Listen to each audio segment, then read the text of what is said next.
Welcome back to the Deep Dive. Today, we're jumping straight into Matthew chapter 15. Yeah, it's a really packed chapter. Lots going on. Definitely. And it kicks off with, well, quite a confrontation. Right away, you've got these religious leaders, Pharisees, and teachers of the law, and they've come all the way from Jerusalem specifically to challenge Jesus, so the stakes feel high from the start. And they hit him with this question. It sounds almost petty at first, doesn't it? Huh. Why do your disciples break the tradition of the elders? They don't wash their hands before they eat. It sounds like it's just about hygiene, but it's so much more. This tradition of the elders, this was a huge body of interpretation, oral laws built up over time. Going way beyond the written scriptures. Exactly. And these rules about ritual purity, like hand washing before meals, they saw them as, well, essential. Breaking them wasn't just sloppy, it was seen as a serious religious offense. Okay, so they're basically accusing Jesus and his group of thumbing their noses at established religious practice and authority. Pretty much. But Jesus, he doesn't even bite on the hand washing thing. He just turns it right back on them. Yeah, he asks, and why do you break the command of God for the sake of your tradition? Boom. Puts them right on the spot. It really does. He's questioning if their cherished traditions actually line up with God's commands or maybe even contradict them. And he's got an example ready. He brings up the commandment, honor your father and mother. And he even adds that bit from the law about how serious it is. Cursing parents could mean death. Right. And then he points out how their tradition created this loophole, this way out. This is the Corbin thing, right? Exactly. The text explains they had this practice where someone could declare that the money or help they might have given their parents was Corbin, a gift devoted to God. So they could basically say, oh, sorry, mom, dad, can't help you. This money's technically for God now, even if it wasn't actually used for anything religious right away. That's the implication. It prioritized this sort of performative religious declaration over the actual practical command to honor and support parents. It looked pious, but neglected a core duty. And Jesus just lays it bare. He says, thus you nullify the word of God for the sake of your tradition. Nullify God's word. It's a powerful charge. Devastating, really. And he doesn't stop there. He calls them hypocrites.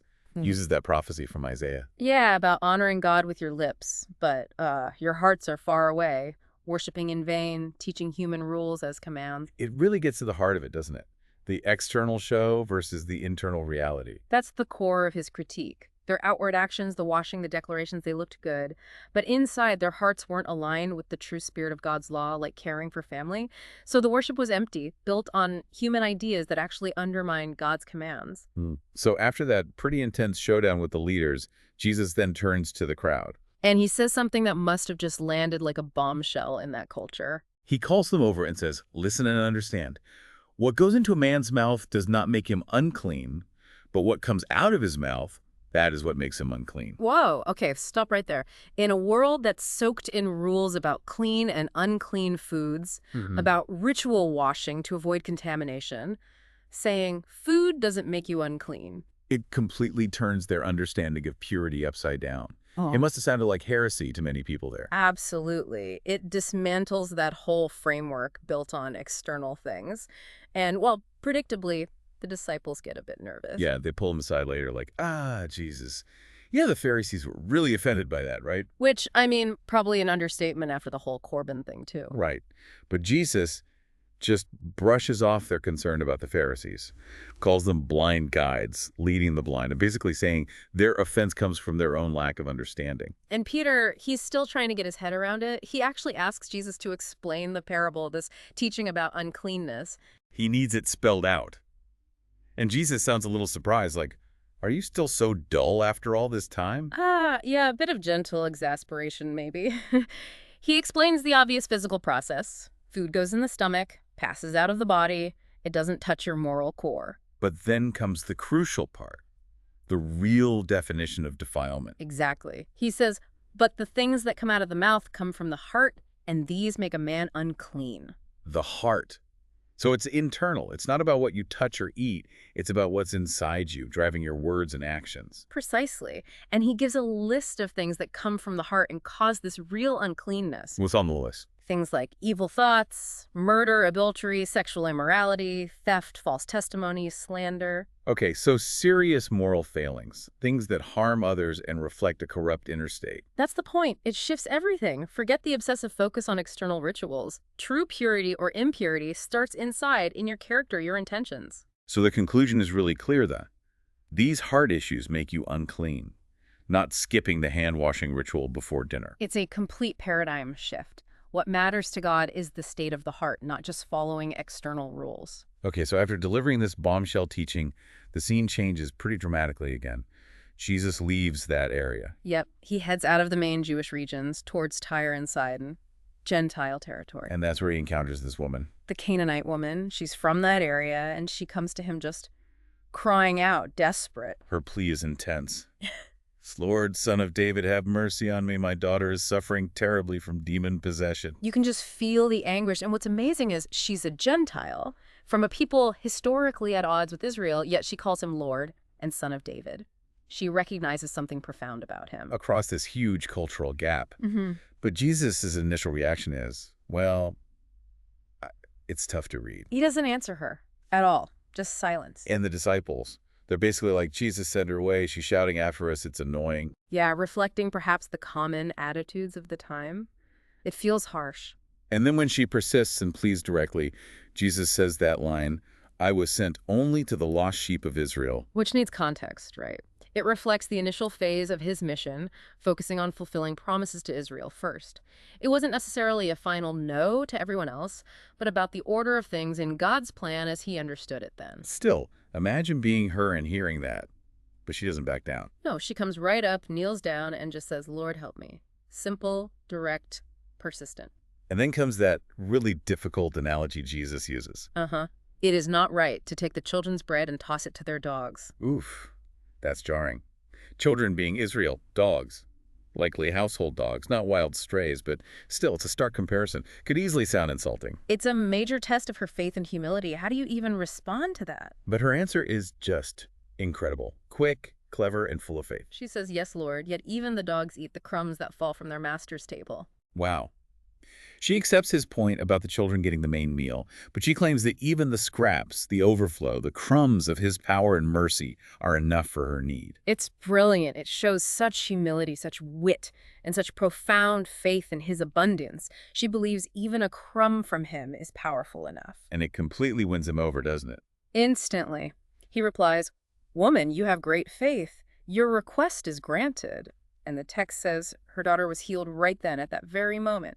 It's such a powerful story. Yeah. Faith popping up where you least expect it, crossing all these boundaries. It really challenges assumptions about who has faith, who deserves God's attention. Her persistence and humility broke through. So after that intense encounter, Jesus moves on again, back towards the Sea of Galilee. Yep. Heads up a mountainside, sits down, and as usual, the crowds find him. And they're not just coming to listen this time. They're bringing people who are desperately ill. The list is long. The lame, the blind, the crippled, the mute, and many others. They just lay them at his feet. And what does Jesus do? He heals them. All of them. Just like that.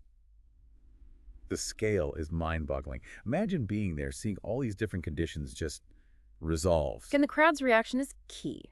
They're amazed seeing these incredible transformations. People who couldn't speak, now talking. The crippled whole, the lame walking, the blind seeing. But it's not just amazement at the miracles themselves. Right. The text says they praised the God of Israel. They connected the healing power directly to God. They saw who was truly at work. That's a crucial distinction. It points beyond the healer to the source. Definitely. And then right after this massive display of healing power, Jesus shows another side of his concern. He calls the disciples over. Yeah, and he expresses his compassion for the crowd. Yo. He says they've been with him for 3 days now. They've run out of food. He's worried about them physically, doesn't want to send them away hungry in case they collapse on the journey home. Such a practical human concern right after the divine healings. And the disciples, well, they respond with the practical problem. We're out in the middle of nowhere. Where could we possibly get enough food for this huge crowd? It's a reasonable question, humanly speaking. Seems impossible, but Jesus just asks that simple, direct question. How many loaves do you have? And they check their supplies. 7. 7 loaves for thousands of people. And a few small fish. That's all they've got. Doesn't sound promising. Not at all. But Jesus takes what they have. He tells the crowd to sit down. Just like that. Sit down for a meal that doesn't exist yet. Pretty much. He takes the 7 loaves, the few fish, he gives thanks to God. That step of gratitude seems important. It always is in these accounts. Then he breaks the food, gives it to the disciples, and they start handing it out. And somehow, it's enough. More than enough. The text says, all ate and were satisfied. Not just a little snack, they were full. Satisfied. From 7 loaves and a few fish, it's another incredible moment of provision. And just like the feeding of the 5,000 earlier, there are leftovers. How much this time? They collected 7 large basketfuls of broken pieces. 7 baskets, matching the 7 loaves they started with. That detail feels significant. It does. And the number fed is specified too. How many? About 4,000 men plus women and children. So the actual number was much larger. Another demonstration of seemingly impossible abundance flowing from trusting God with the little you have. Absolutely. Compassion leading to miraculous provision. So after feeding everyone, Jesus sends the crowd away. Yep, gets in the boat and travels to the region of Magadan, concluding this whole intense sequence of events in chapter 15. Wow, we've covered a lot of ground there. From that initial clash over traditions To redefining purity as something internal from the heart. to encountering that amazing faith from the Canaanite woman. And then the sheer scale of the healings and the feeding of the 4,000. It really makes you think about what we prioritize, doesn't it? External rules versus the state of the heart. Yeah. Where does real faith show up? What does true compassion look like in action?